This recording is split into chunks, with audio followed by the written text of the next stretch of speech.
Good morning. It's April 14th, 2021, and it's a Wednesday morning. So here we are gathering to reflect on a little bit of wisdom. Last week, this whole month, we're talking about connections, an extension of our discussion of relationships that we were doing in March. And last week, I talked about how unhealthy relationships tend to be ones where either we have too strong of separateness, or too much intertwinedness, not good enough boundaries. And I use the example of a physical body. This whole thing is designed really nicely to have certain parts that stay closed and separate, and then parts that need to stay open, pathways in between those closed parts that make sure that resources are shared, that toxins get out, that fresh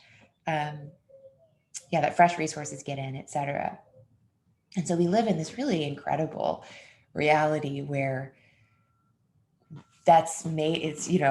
reality is a whole that is made up of all these parts, and very brilliantly designed to have all of these parts interact with each other. And for every little bit of reality to get what it needs, to receive what it needs, and to let go of what it needs to let go of, right? And that through our meditation practice and spiritual practice, we are honoring this brilliant system, big, complex system that we're a part of, and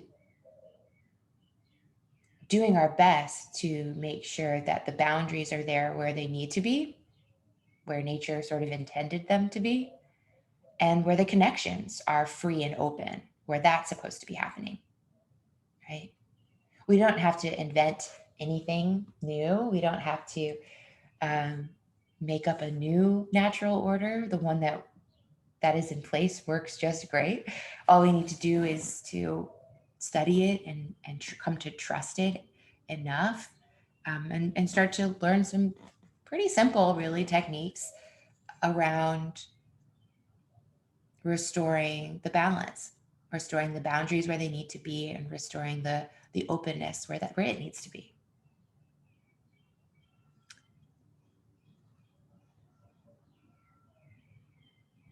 I talked last week about how in the Yoga Sutras, Patanjali tells us that what we're going to find along the way are obstacles. He calls klesha or kleshas. We're going to find these obstacles that are really products of the mind, that keep us from being in balance, and that our job is to really sort of dissolve those and return them back to unwind them, is basically the word that he uses, to let go of the mental and really kind of come back into our embodied experience, coming back to nature.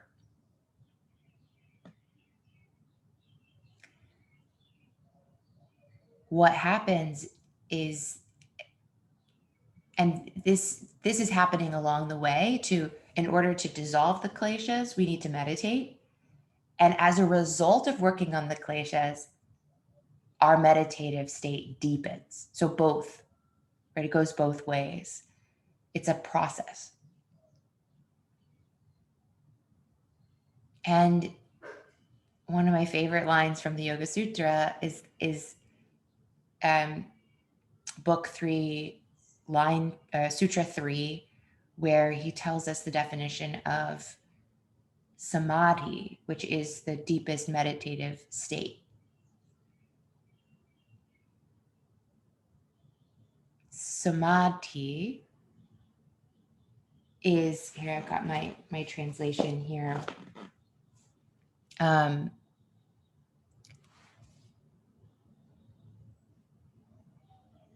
Samadhi is the experience, the mental experience, or it's a state of mind where the object, it's called artha here, but the object of your meditation, or basically whatever's right in front of you, right? There's the awareness that's taking it in, and then there's the thing in front of me, whether it's a person, right? My husband, my mother, my friend, my niece, or if I'm in meditation, inside I have inner objects, inner artha, right? I have a memory. I have that thing I want to do later today, right? These are the things that come up when you're meditating.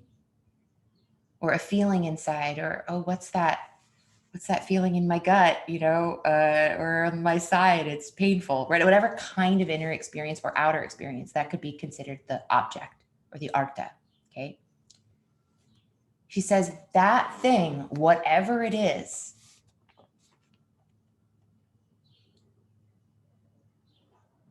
shines forth, shines through,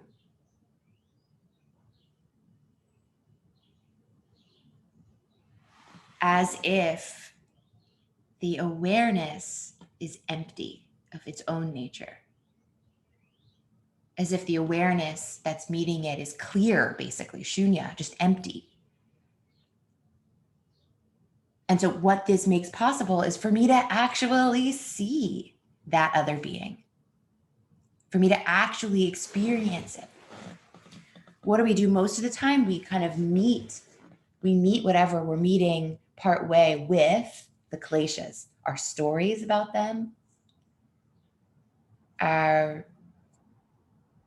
ego identities, which insist that they play a different role, right?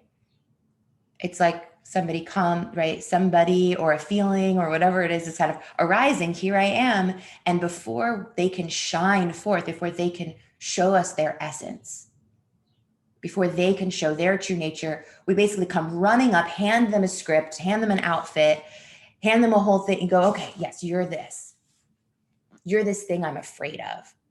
Okay, so you do that, I'll do this. Ooh, run away, right? Oh, you're the thing I love, right? I'm gonna idealize you and run toward you.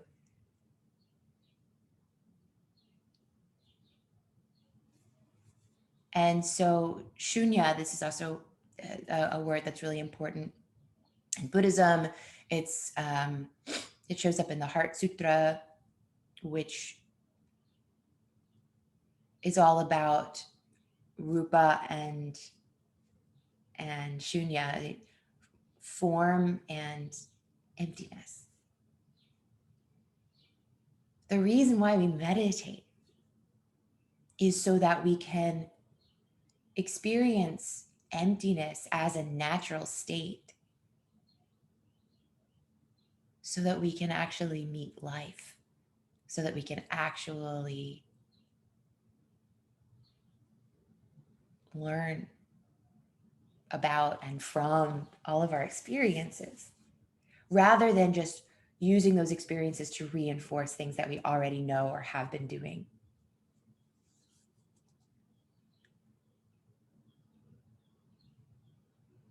And so another way of putting this is, in our relationships with those around us, we want to show up as clear as possible.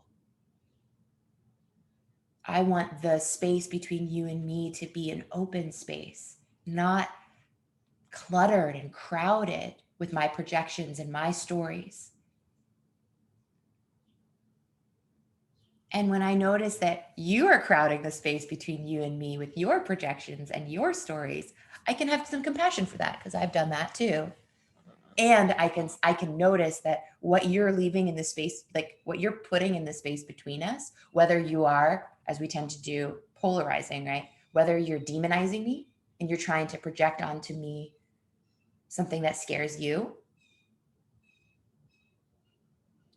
or whether you're idealizing me and you're trying to make me into your savior or to something that's not human and flawed and whole, as I actually am, I can kind of leave that in the space between us. I can leave that with you. It doesn't have to come into my whole reality, but that's only true because at this point, almost 40 years on, I finally see that everybody else is doing the same crap I've been doing. Everybody else is afraid. Everybody else is projecting. Everybody else is just trying to make themselves the hero of their story.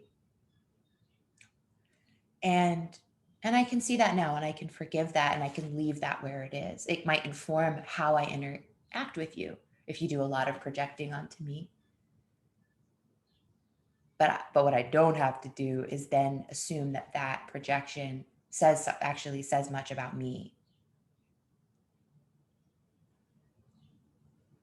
And so Judy brought up this great question, which is, can I experience both raga and devesha with the same entity or person?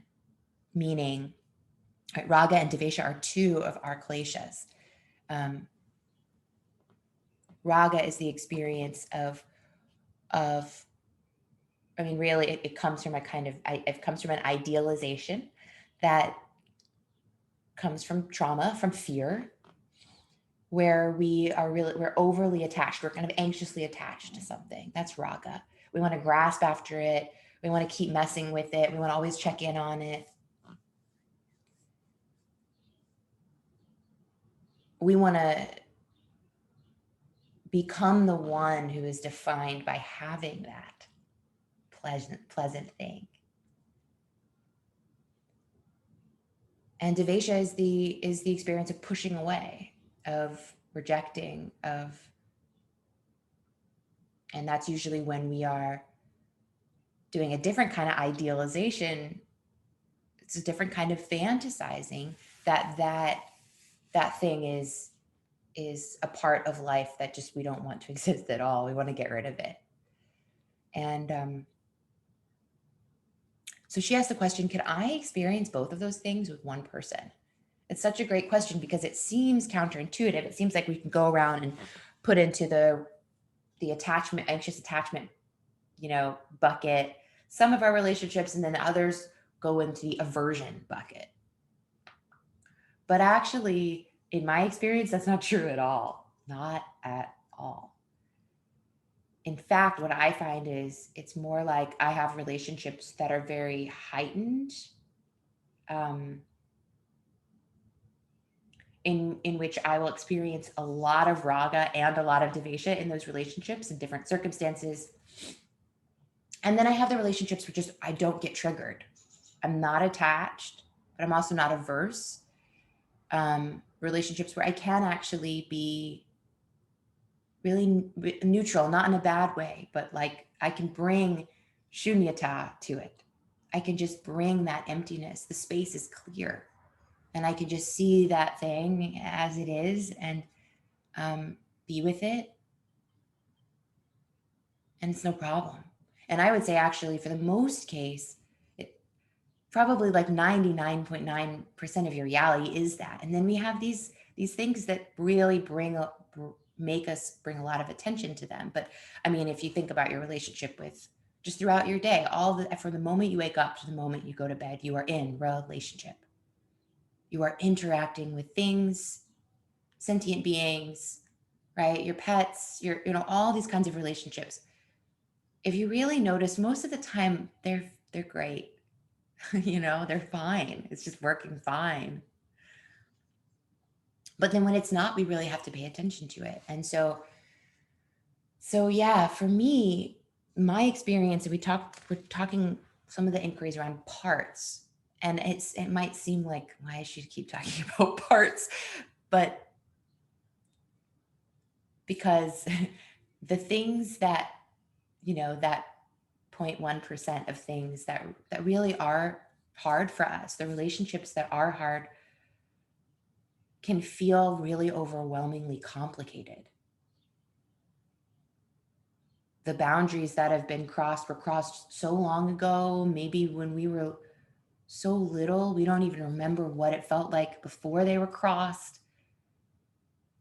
We don't know where we begin and the other ends, right? Like it gets complicated and messy and confusing.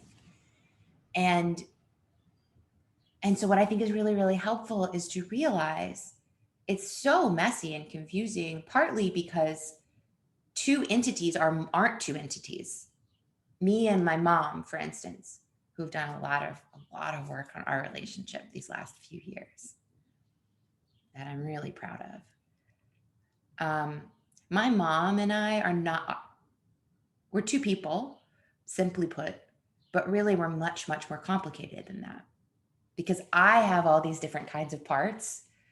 I have these different aspects of myself that have different needs and boundaries, and she has different aspects of herself. Both of us can act really differently in different scenarios. Both of us are complicated. And so while one part of me might be experiencing raga, like a really deep desire to be very close. Mm-hmm. Yeah, Leo, I'll answer that in a sec. Thanks.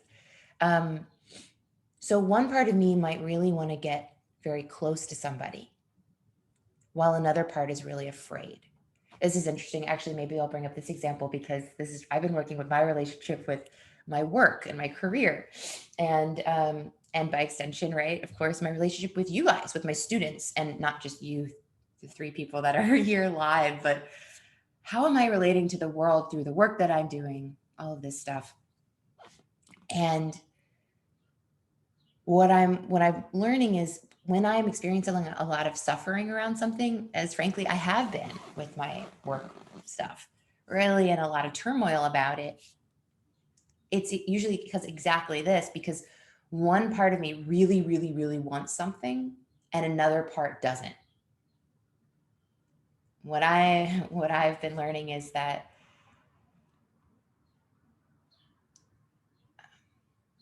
there's a lot that I've really wanted to make work with this online, like being an online teacher and an online presence. And I've been trying to force myself to do a lot of teaching, social media posting and all this stuff. And what I realize is that there's a part of me, or maybe a few parts, that have been hanging back, being like, we don't want to do that. I don't want to get better at making TikTok videos or whatever. Like, I don't want to spend my time and energy doing that. I want to study and teach. I want to hold healing spaces. I want to do the work that I'm really good at and that I love.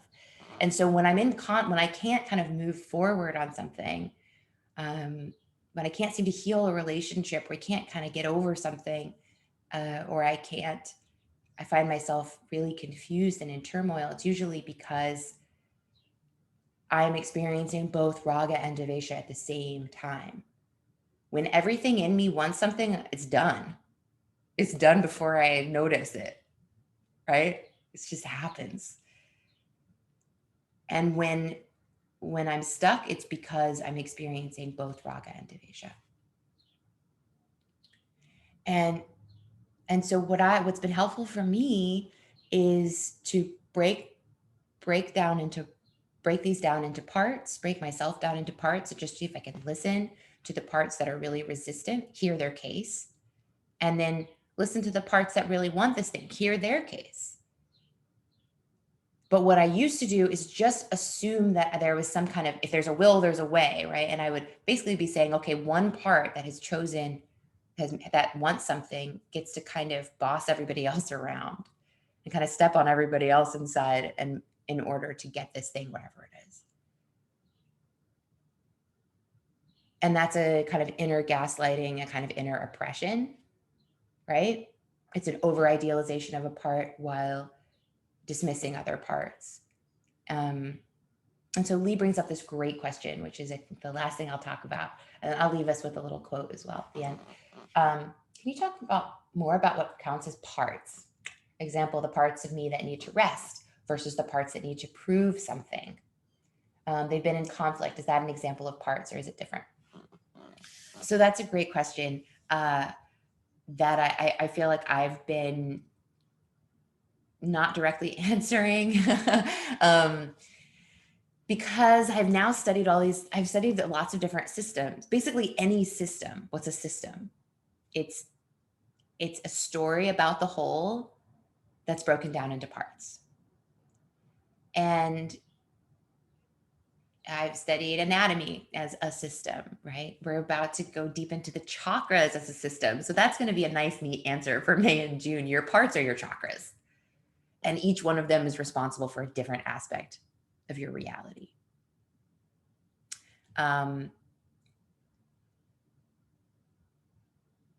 All of the healing traditions that I've studied have basically broken down the energy body into different parts. In Qigong, we break it down into the 3 dantian. Kind of think of them like upper, middle, and lower chakras energies. In Taoist practice, in Qigong and Tai Chi practice, often also you'll work with the organs themselves, and you kind of envision the organs, inner organs in different places, and then each one is associated with an emotion. Each one has like different things that it's associated with. These are all just different ways to break down the complicated inner life. And I encourage you to explore different systems that do this. In psychology, if you're really interested in this, in psychology, I've been really into internal family systems. Richard Schwartz, I know his last name is Schwartz. He wrote a book called Internal Family Systems, came up with this form of therapy, and that's really brilliant. And I'll just really briefly kind of tell you how that's organized. There's basically 3 kinds of parts, and you may have a lot of different versions of them. There's the exiles, and these are the parts that, like in our meditation today, are in the dark. And according to sort of trauma theory and attachment theory, we basically create an exiled part when we have a traumatic experience, or we learn somewhere in childhood, or we learn somewhere along our lives that this part is not acceptable. And either because it's outright criticized or whatever, or because it's just neglected, because in our family, no one really cares about that kind of stuff. And so that part of us has to go away.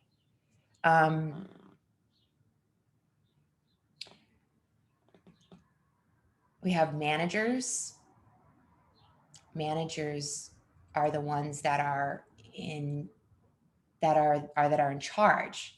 And so they're in charge of keeping the exile away, keeping the exile, in their little cage. They're in charge of managing our the way that we're perceived in the world and all of our tasks. Managers most often become these kinds of these inner critics, or right, managers can tend to be the very stressed out parts of us, very cerebral parts, very logical parts. And then there's the firefighters as the 3rd type. And the firefighters are what get called in when the exile escapes, or the manager just can't keep up, or like when everything falls apart, when the manager isn't able to kind of keep it all together.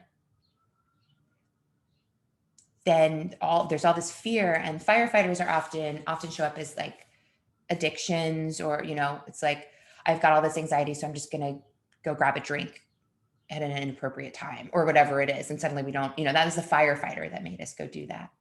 And so most of the time we're kind of praising the managers, and we are blaming the exiles and the firefighters without even realizing that whole thing's going on. So I love the way that he breaks things down into parts. But again, there's like lots of different wonderful therapeutic systems, both from these indigenous cultures and from the East, and also in more modern, are more modern contributors from sort of Western psychology. But what's really helpful about breaking it down into different types of parts like this, and I can help work with any of you, anyone who's watching this who wants to work one-on-one or something like that, or you'd have more questions, I can get you more about this. But I think this is really, really, really helpful. It's been really helpful for me. I've gone in and kind of tried to find these different exiles, managers, and firefighters, and to see how they all interact and how that whole thing plays out. It's really helped me to be more tender toward the parts of myself and welcoming toward the parts of myself that have been exiled. to realize that the manager has like the inner critics, these kinds of like doers have everybody's best interest in mind. They learned at some point that they were supposed to do all this, and yet their managerial style and their being so imposing is not helping. They need a break, right? The managers need to be sent to the spa.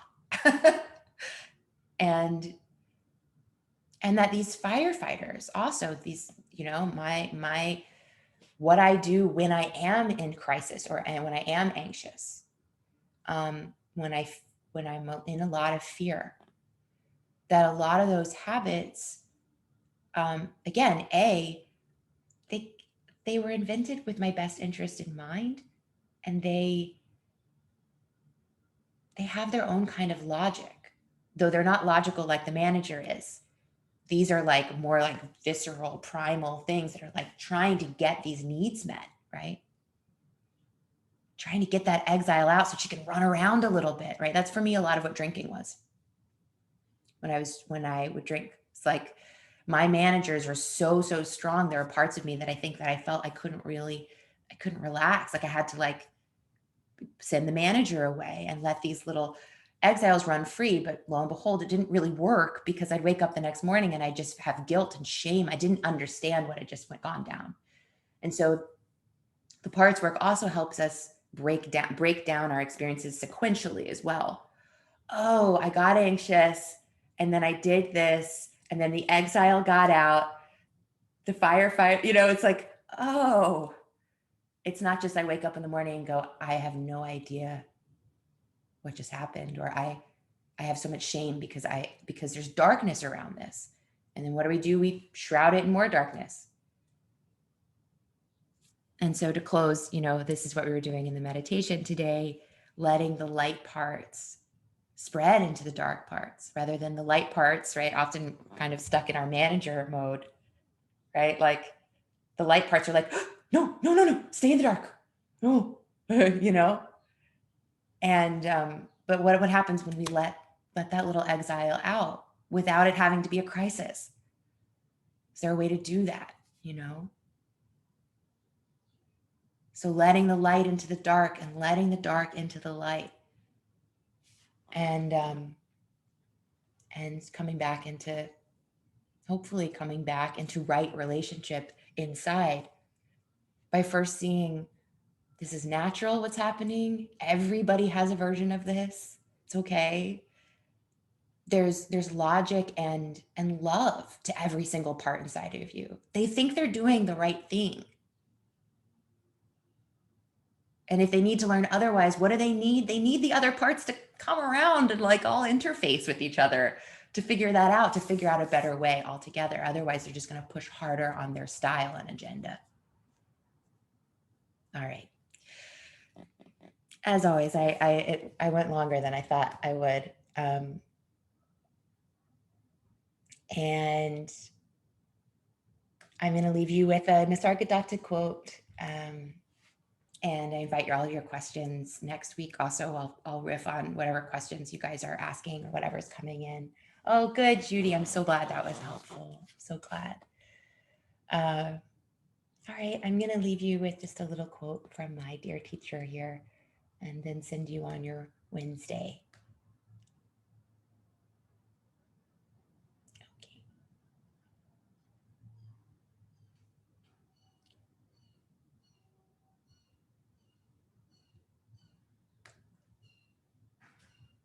All right. Sorry. Yeah, thanks, Lee. Okay, here it is. All right. The master, the disciple, the love and trust between them. These are one fact, not so many independent facts. Each is a part of the other. Without love and trust, there would have been no guru or disciple and no relationship between them. It's like pressing a switch to light an electric lamp. It is because the lamp, the wiring, the switch, the transformer, the transmission lines, and the powerhouse form a single whole that you get the light. any one factor missing, and there would be no light. You must not separate the inseparable. Okay. It's just a little reminder, there's all these parts, and when things aren't working, we can go and we can find where in the wiring is there a disconnection, or where is something clogged, right? But I just wanted to leave you with that, remembering that ultimately what we are is whole. Ultimately, what we are is togetherness, and that what flows between us is love and trust. Okay. Yeah, wholeness to everyone. Thanks, Erin. All right. Thanks, Judy. Thanks, Lee. And thanks, everyone who ends up watching this.